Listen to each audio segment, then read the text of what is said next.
So people always ask how to treat mealybugs on plants. Mealybugs are tiny and really hard to spot, so I just found a really bad infestation on my variegated Hoya compacta.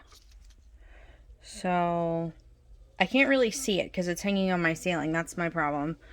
I actually just found a mealybug on my favorite Hoya, my Lisa, which is directly below it hanging. So I decided to pull this one down and look at it.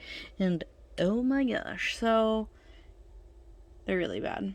Like super, super bad. Pretty sad about it. Okay, so this is what I do. Because these nooks and crannies are so small. Like they're impossible to find. Step one, get a bucket that's large enough to fill with water and put pretty warm water in it. I'd say hot water, but I mean, it's not super hot. It's pretty warm. If you can stick your arm in it and tolerate it, that's fine. And now I'm going to dunk this entire plant in it. Soapy water. So which this is kind of floating. I'll probably put something on top to kind of get it to drop. The soil's all floating because it's super chunky soil. It's like all perlite and core. Obviously I'm going to have to replace the soil, which I mean really technically you could pull just the plants out and soak just the plant and not just the soil, but the whole thing is going in here. The ropes are in pretty bad shape, so I might have to reroot them anyways because they're like super dry from the mealybugs munching on them. The soap I like to use is this peppermint Dr. Bonner's.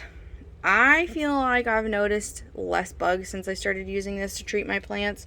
And the peppermint is supposed to deter insects. So like when in the summer when they're outside and all my Hoyas are covered in aphids, I sprayed everything down with that and I didn't see them anymore. So, and it wouldn't necessarily like, it kills everything on contact, but once it dries it doesn't. But that smell of peppermint lingers and it kind of helps.